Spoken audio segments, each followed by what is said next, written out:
Okay guys, so this is going to be our intro into life in the 1950s, so after World War II into the early years of the Cold War. So we're going to be looking at this early era of the 50s through the lens of two presidencies, Harry Truman and Dwight D. Eisenhower.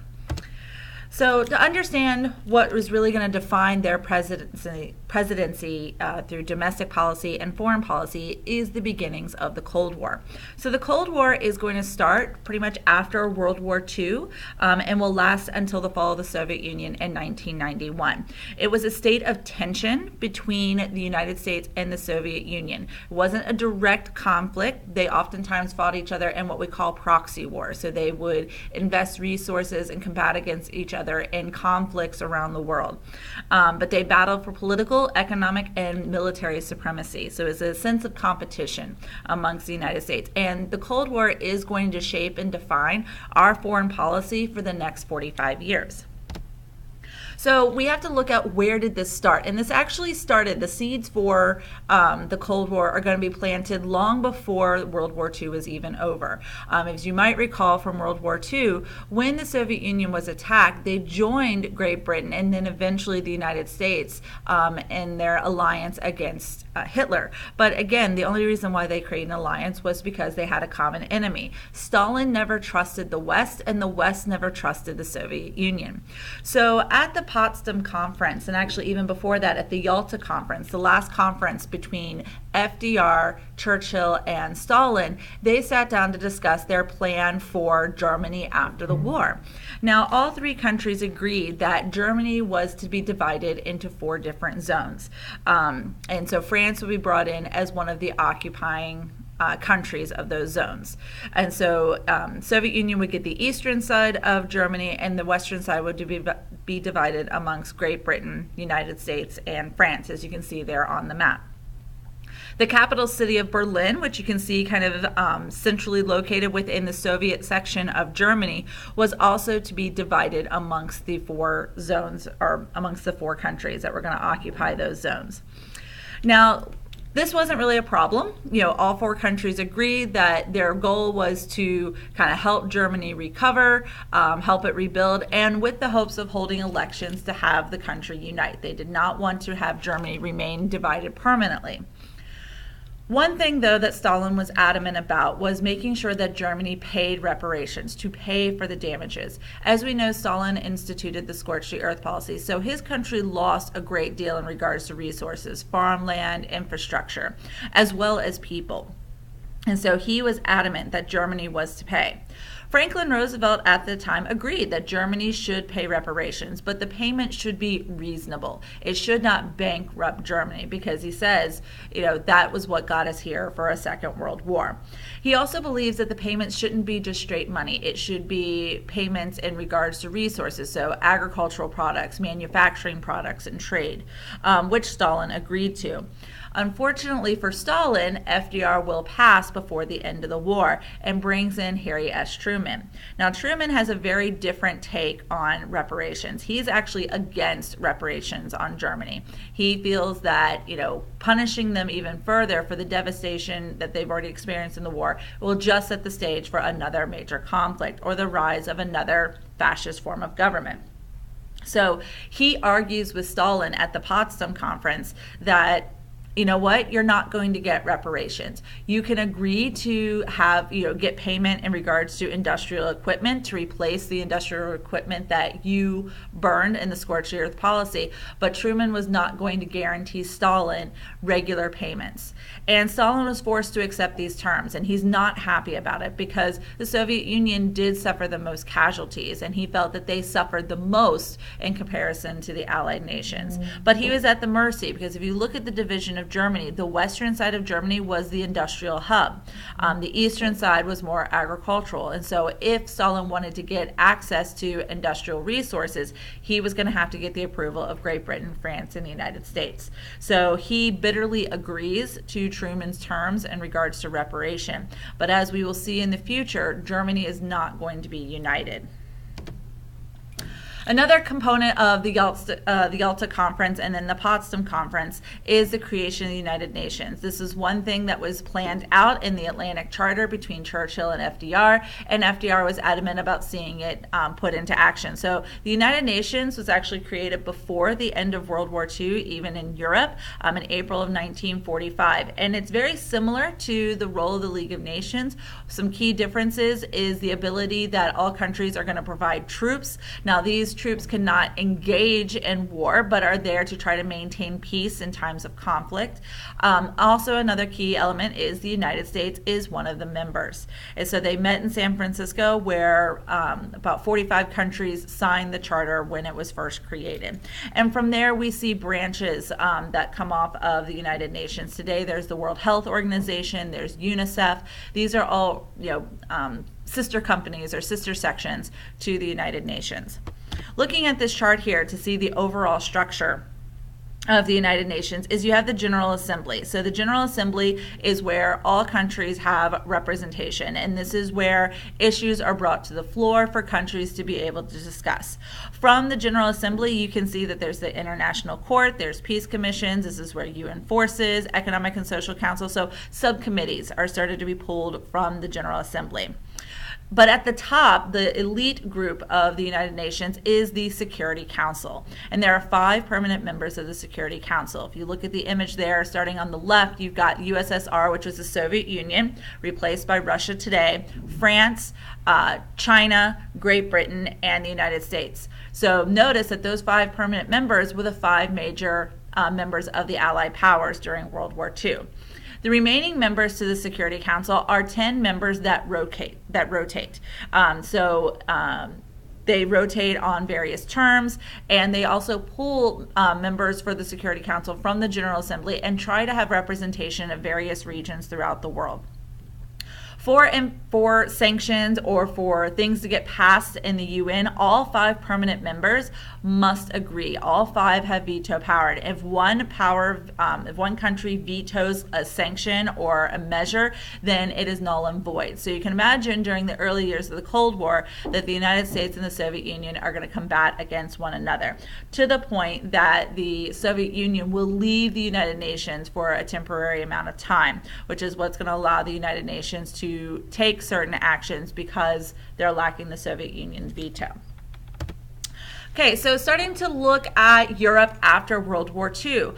Stalin and the Soviet army were the first to reach Berlin, and so of course on their march to Berlin they conquered territory in Eastern Europe. So places like Poland, Czechoslovakia, Austria, Hungary, Romania, to name a few.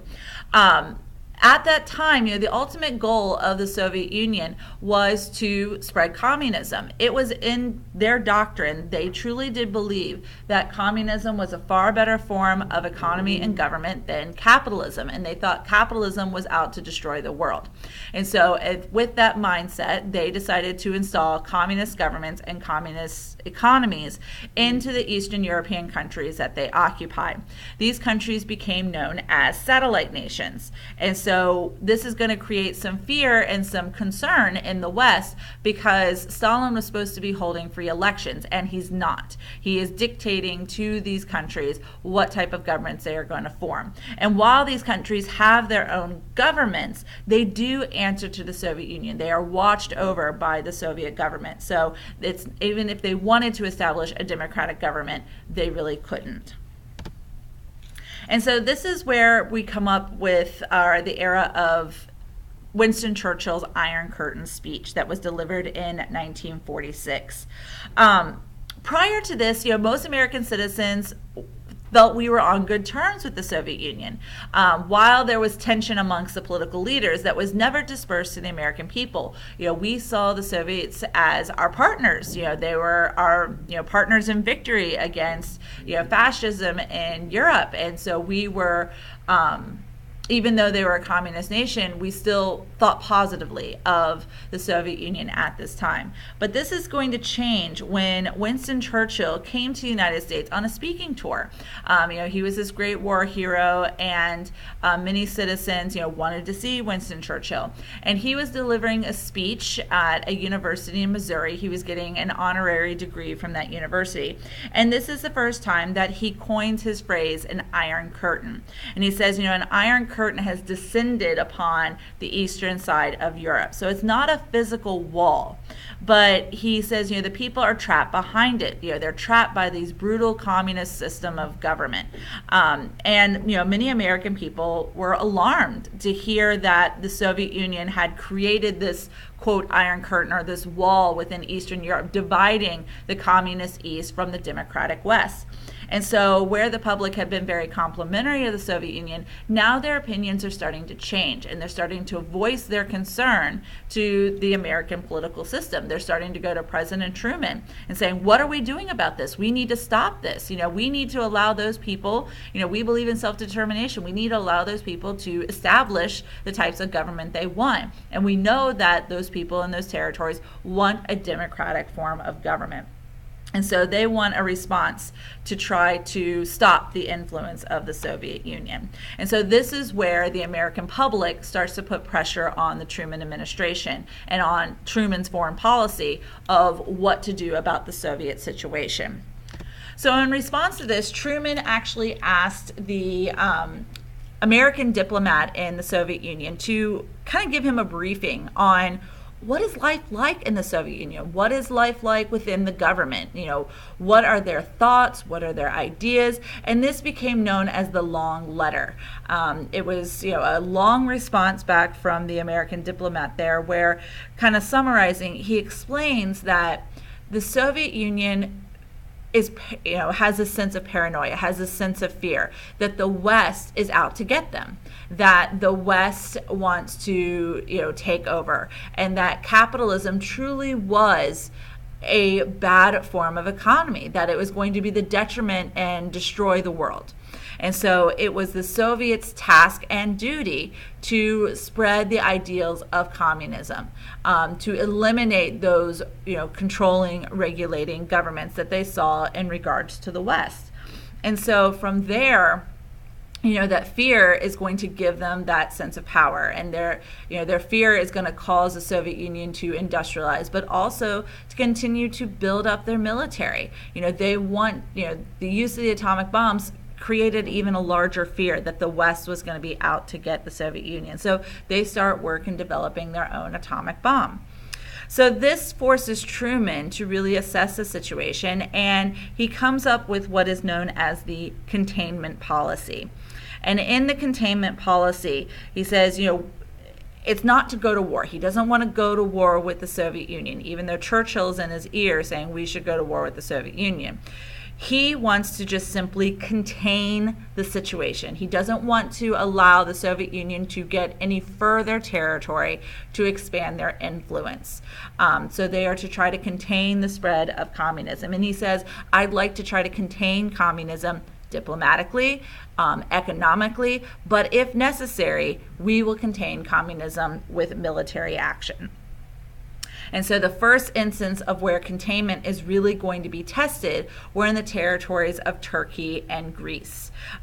Turkey was, close to the Soviet Union and some of the Soviet satellites. Soviet Union was starting to put pressure on the Turkish government to form a communist style of government and economy, and to become one of the Soviet satellites. Same thing with the situation in Greece.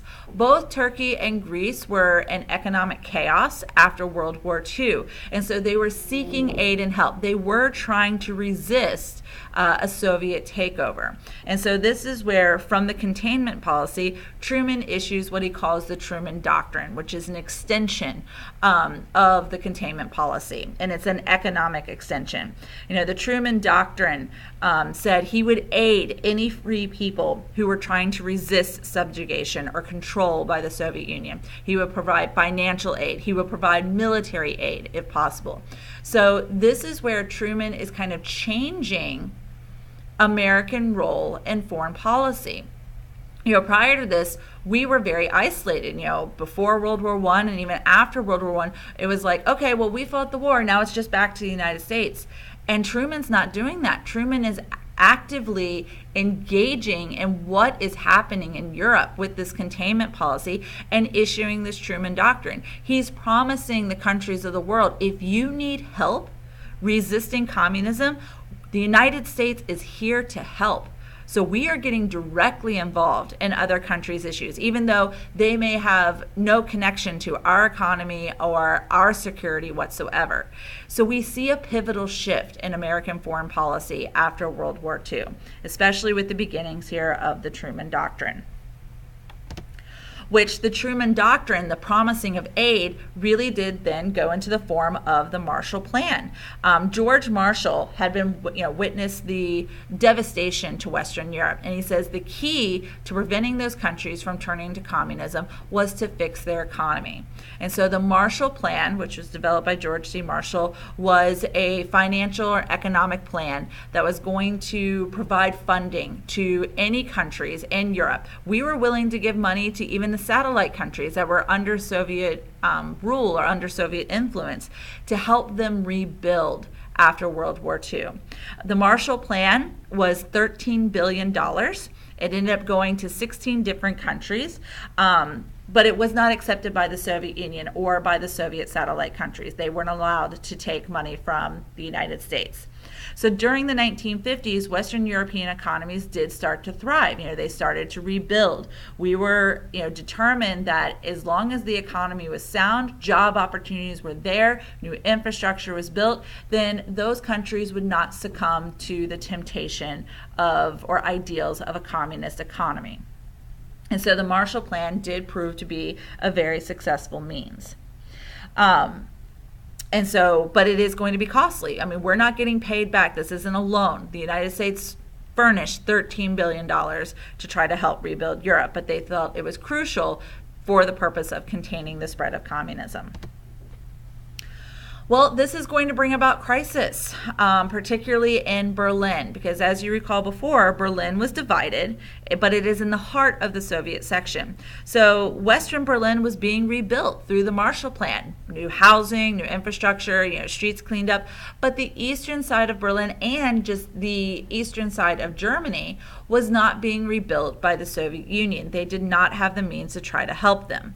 By this point in 1948, Germany was now permanently divided. The United States, Great Britain, and France had held elections and combined their three territories, but Stalin refused to hold open elections in the eastern part of Germany. And so we see the establishment of two separate Germanys, East Germany and West Germany. And with this also comes the division of Berlin. So Stalin did not like having that Western influence in the heart of his territory. He felt he should get absolute control of Berlin, which many of you may wonder, well, why is it a big deal that the West held on to their portion of Berlin? But Berlin was a symbol. It was kind of, drawing the line in the sand. We were not going to give up that part of the capital because many in the West felt if we gave up Western Berlin to the Soviet Union, even if it was in the Soviet section, it's like giving the capital of Germany over to Soviet Union, which in turn gives Stalin the sense that he has control of all of Germany, which means he may try to invade the western side of Germany to try to take complete control.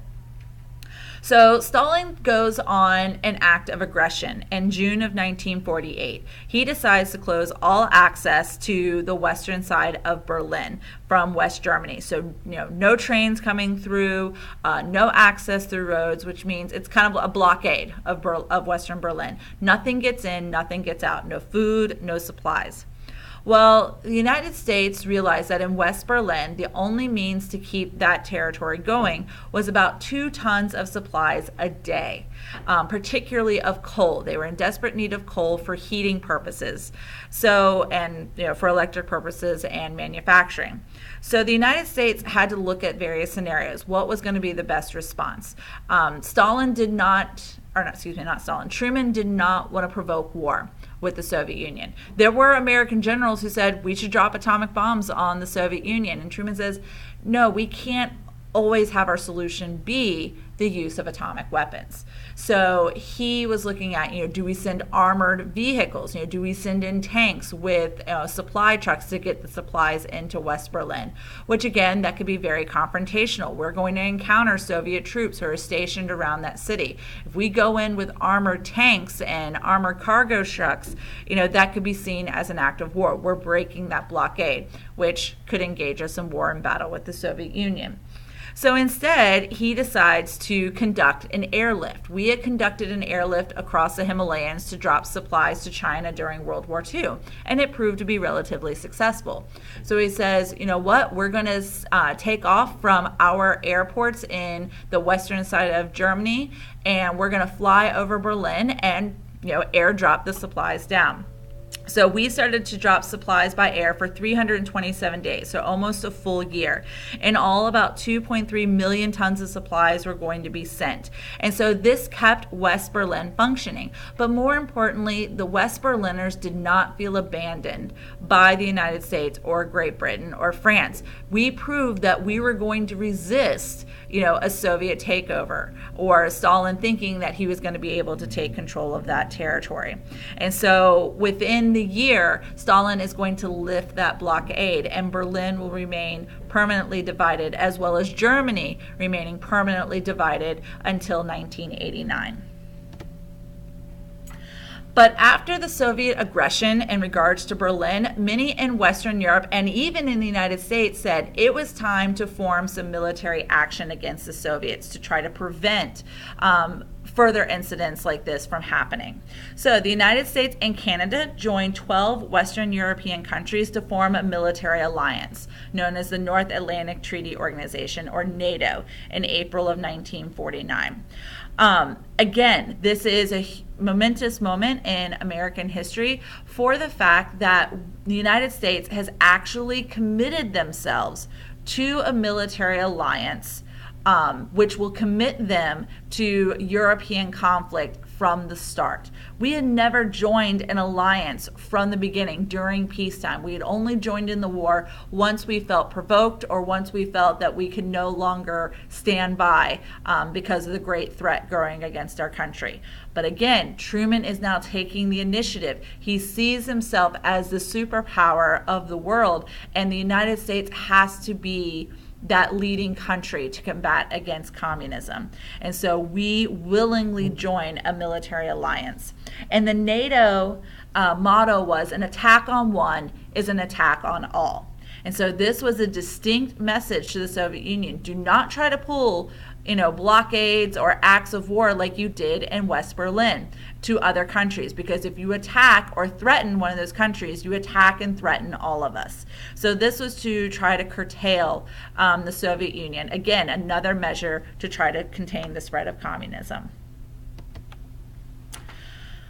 The last major thing that Truman is going to deal with in regards to foreign policy during his presidency is what he deemed to be his most difficult, and that was the situation in Korea. After World War II, Korea had been divided along the 38th parallel. South of the southern portion of Korea was a democratic government. The north was a communist government. And so the communist side of Korea was planning to try to take over the entire region to create a communist state. This, of course, was alarming because sharing along the border of Korea was China. And at this point, Mao Zedong had established a communist government in China. So we were seeing our fears come to life of communism spreading, not necessarily in Europe, but starting to spread in Asia. So again, if it is Truman's idea to contain communism is not just against the Soviet Union, but to contain communism everywhere. So he's going to be watching the situation in Korea greatly. On June 25th, 1950 is when North Korea is going to conduct their attack. They cross the 38th parallel, and this begins the Korean War. The North Koreans are going to push the South Korean army all the way to the southern perimeter of the peninsula.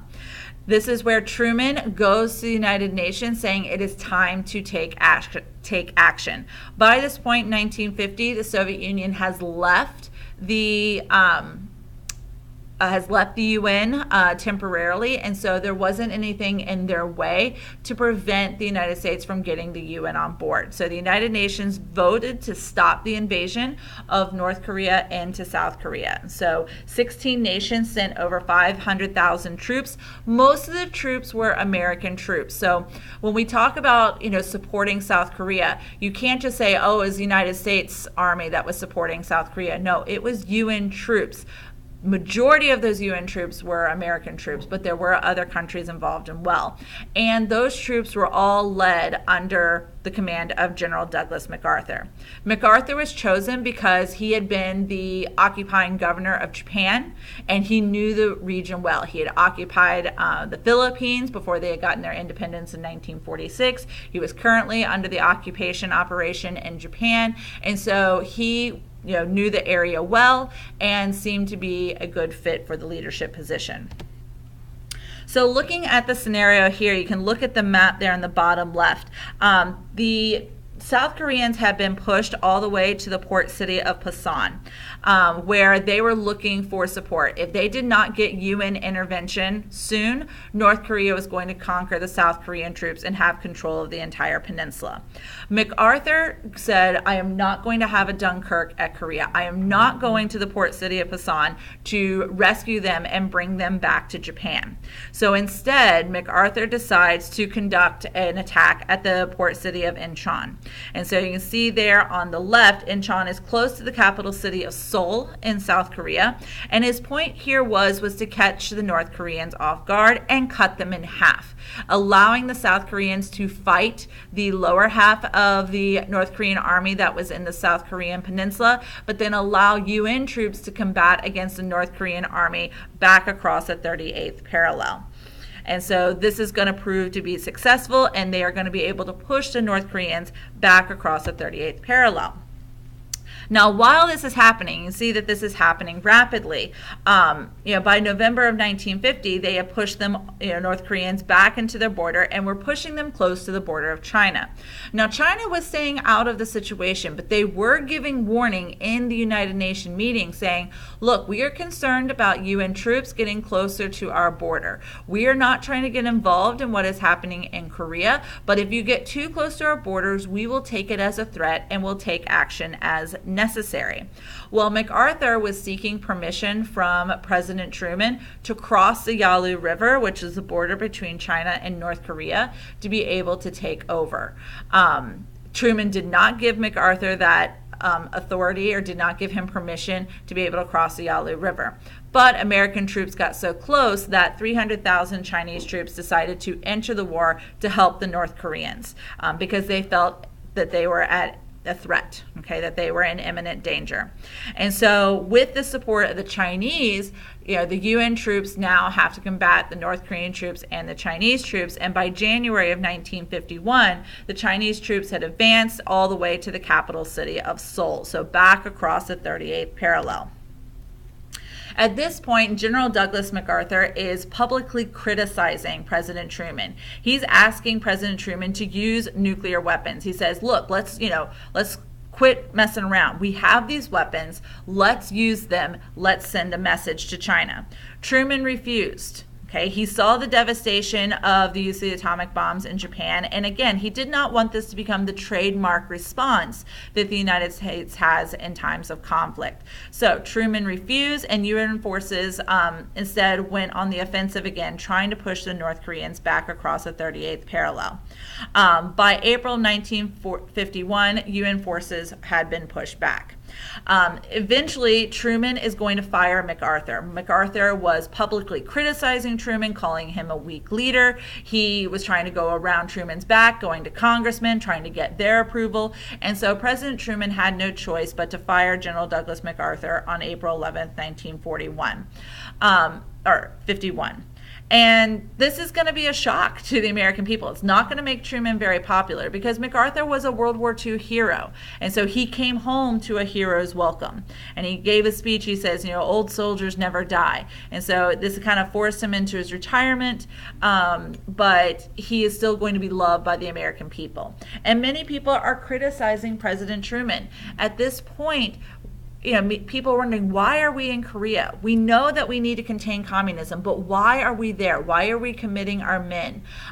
Before, when we committed to foreign wars, there was something at risk for the United States, and there was nothing at risk for Korea. So again, this was a shift in American position in foreign policy and foreign conflicts.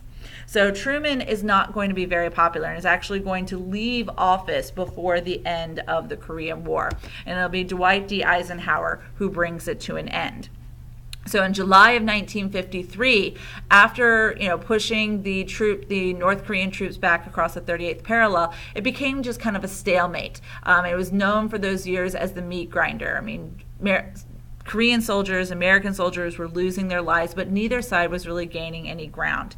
So Eisenhower negotiated with the North Korean government to create an armistice where both sides agreed to stop fighting. It did not solve the conflict, but it stopped the fighting. And so Korea was still divided along the 38th parallel, and they would create a DMZ, a demilitarized zone, or a buffer zone along that divide. And this was, very costly, in terms of people and money for the United States, but this is going to lead to the Republican victory for Eisenhower because he promised to get the United States out of this war, and he did fulfill this promise. And so today, as we know, Korea is still divided, and that DMZ still exists since the armistice signing of 1953. So taking a look at Truman's domestic policy, so thinking about what he was doing in the United States and how American citizens were starting to respond to events in foreign policy here in the United States. With the Soviet Union dominating Eastern Europe, and also in 1949, the Soviet Union declaring that they had developed their first atomic bomb, many American citizens were scared. They lived in a sense of fear that communism was coming, and the fact that the Soviet Union now had atomic weapons, that we did not have these elite weapons. We were not the only ones, and that we ourselves could be in danger of a Soviet attack. So many Americans viewed communism as always looking to expand, and even into the United States. So a second Red Scare is going to take hold within the United States.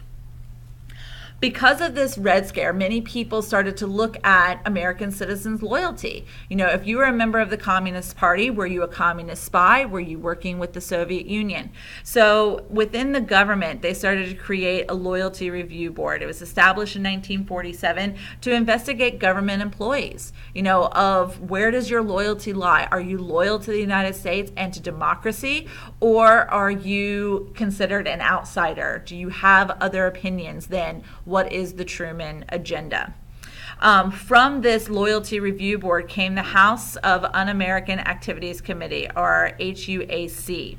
And this is where they start to branch out. They start to investigate other areas of concern within the United States. So they investigate the State Department, within the government, but they also start to investigate media outlets, particularly Hollywood.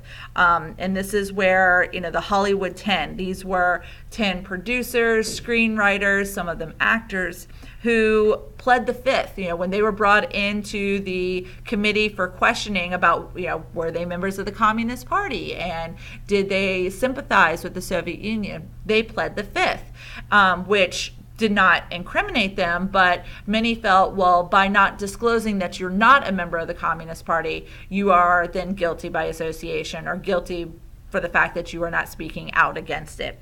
And so the Hollywood 10 was actually blacklisted, and people within the media and within Hollywood did start to resist this, what they felt was an intrusion by the American government on their freedoms and on their rights to privacy.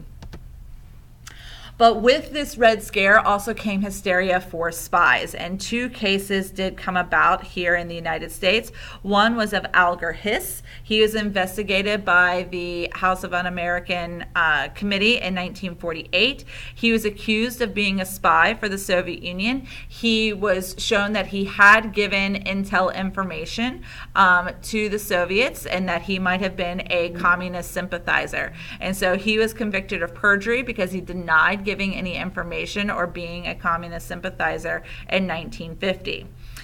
The next case, which is going to be the most controversial, was the case of the Rosenberg. So Julius and Ethel Rosenberg. They were American citizens that were accused of espionage. Many scientists had assured the American government that it would take at least 10 years for the Soviet Union to develop their first atomic bomb. And they did it within 4. They had their first one in 1949, which led the American government to believe that somebody must have been giving information to the Soviets about the development. And so they started to investigate, citizens who maybe had access to information or knowledge of the development of the atomic weapons. And Julius and Ethel Rosenberg were accused of giving information to the Soviets, particularly the development for the atomic weapons. And they were found guilty. But many people felt that this trial was a scapegoat, that it wasn't a fair trial, that there wasn't enough evidence against Julius and Ethel Rosenberg. But nonetheless, that they were convicted and then executed for treason against the United States in 1953. And so this is when the Red Scare is really going to hit its height at home. Okay, so starting to see the shift between powers of 1953, so when Truman decides to not run for a second term, and we see the rise of Dwight D. Eisenhower. Eisenhower is going to run. It was an easy campaign because he is a war hero, and people look to Eisenhower to lead the country, especially with his military background and the current state of situation with the containment policy and the spread of communism. So on January 20th, 1953 is when Dwight D. Eisenhower will be inaugurated as the 34th president. Shortly after he is inaugurated, we will see the death of Joseph Stalin. And of course, this will bring a new premier or new leader of the Soviet Union, which is in the shape of Nikita Khrushchev. So he became the general secretary of the Communist Party and leader of the Soviet Union. So both superpowers see a change in leadership. And so both are going to test each other. They're going to look at, okay, how are we going to respond to one another? What's the next step during this era of the Cold War, this state of tension between our countries? At home, Eisenhower was still dealing with the Red Scare. And now, after the situation of Alger Hiss and after the execution of Julius and Ethel Rosenberg, we also see that a prominent senator from Wisconsin is starting to take rise, Joseph McCarthy. He started to gain notoriety for investigating claims that within the United States government there were communist spies. He gave this famous line, kind of holding papers out in front of him, being televised. I have here in my hand a list of suspected spies. And so this became known as his black list of names. He was a hero to some, but he eventually was vilified by many others because of his aggressive tactics and questioning within the State Department. He never found a single spy. Many people felt he just made up that list, that maybe those papers that he held up on TV were just blank pieces of paper. His investigations, though, created a sense of hysteria amongst the American public. American citizens started to turn on their neighbors. They started to accuse their neighbors of being communist spies so they themselves would not be accused. And so this became known as McCarthyism. This term came to mean the act of accusing another of wrongdoing without sufficient evidence. And so this can create a sense of hysteria, but it can also ruin many people. Many people who were accused were just immediately then found guilty. You're guilty by association. And it ruined many people's careers. It forced people to, leave their jobs if they weren't fired. But it also forced people to leave, to move to new areas because of the stigma amongst their neighbors. And so the fact that Joseph McCarthy never found anybody, he's eventually going to lose credibility, especially when he starts accusing prominent figures like Douglas MacArthur of being a communist spy, or even former President Truman of being a communist spy. And so many people are going to start to discredit McCarthy, and he will eventually not be reelected as a senator for Wisconsin. Another thing that Eisenhower is dealing with, though, is the situation and concern with the Soviets had developing their own atomic weapon. This spurred the United States to start to develop other weapons that were going to be more powerful than the atomic bomb, so that we would always have the upper hand. Eisenhower felt that, military spending was just not something that, we didn't need a large standing army. He says, we need to be efficient when it comes to defending ourselves against communism. And so he's going to start funneling great amounts of money into the development of nuclear weapons. And so by November of 1952, we see the United States explode their first hydrogen bomb, or H-bomb, which is far more powerful than the atomic bomb, which shortly thereafter the Soviets are also going to answer. So this creates a bit of an arms race, between the Soviet Union and the United States for developing nuclear weapons. In 1951, when Eisenhower came into office, there were about 1,000 nuclear bombs in the United States arsenal, but by 1961, when he's going to leave office, there were 18,000. So we're going to contribute a great deal of spending and resources to the development of nuclear weapons. This is going to impact life on the home front. There is this fear of nuclear fallout. We started to see cartoons being established to teach children how to duck and cover. You can look at the pictures there. Bert the Turtle was, a little cartoon that says, Bert the Turtle was very alert. Anytime they heard a siren or to any fear of nuclear attack, he taught children how to, quote, duck and cover. You can look there at the picture of a duck and cover where you would, how we have fire drills today or lockdown drills today.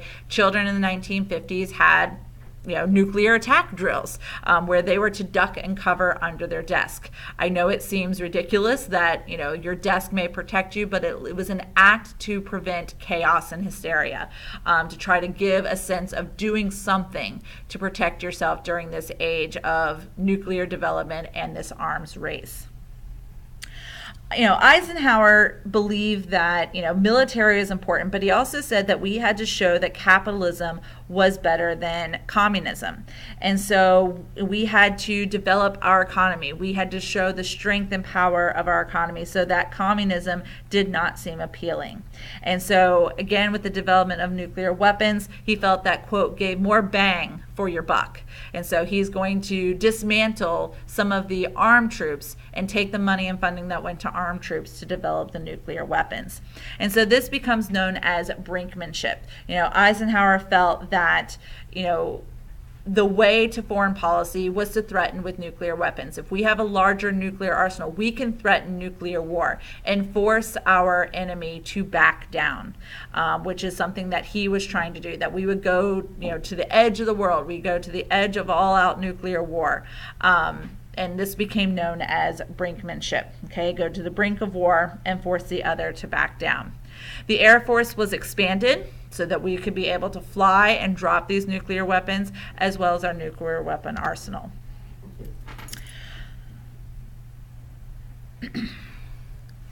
So some of the other issues that come up for Eisenhower was the situation of the CIA.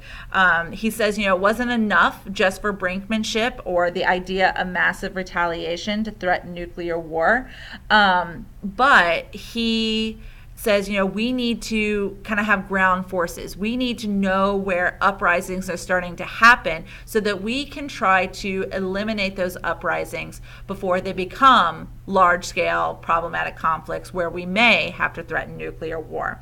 So he truly did support the Central Intelligence Agency, so covert operations, where we would send in agents, covert agents, into some of the weaker territories like Latin America, the Middle East, where we started to see some concern where communism could be appealing in those regions.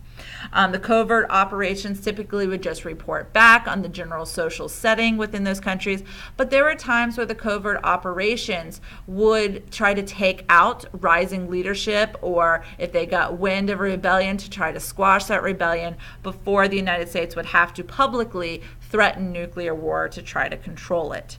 And so this was another means of trying to control or contain the spread of communism. And so with this came Eisenhower Doctrine. It says, the U.S. would defend the Middle East against the attack by any communist country. So the Eisenhower Doctrine is just kind of re-solidifying that idea of massive retaliation and brinkmanship. We will go to the brink of war or nuclear war to defend against the spread of communism.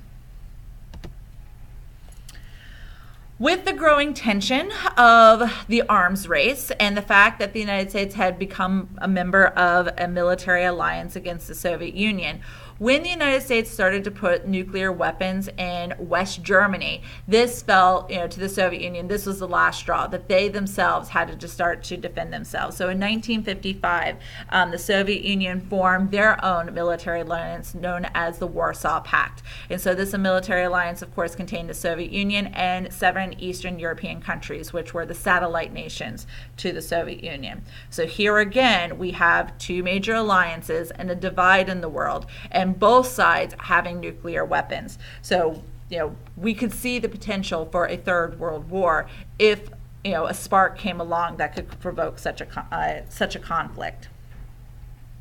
Now, some of the last items here in domestic policy is going to be the space race. In October of 1957, the Soviets are going to launch the first human-made satellite, Sputnik, into space, and it is ahead of the United States. So this is the first time that the Soviet Union has beaten the United States at something. The United States had been developing nuclear weapons before the Soviet Union. We have been containing communism, but this is going to catch American citizens off guard. They're shocked, they're embarrassed, and they're angry at their government. Why weren't we the first to get a satellite into space? And so this is going to be the beginnings of NASA, which was created to study the development of putting satellites into space, as well as getting the first humans into space.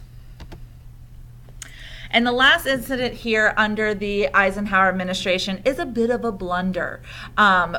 Khrushchev and Eisenhower had been talking about trying to de-escalate the situation of the arms race. Both countries were developing nuclear weapons at a mass rate. Everyone was scared of a nuclear attack. People had fallout shelters with their homes, the duck and cover routines. It was just a state of tension. You never knew when a nuclear attack could come.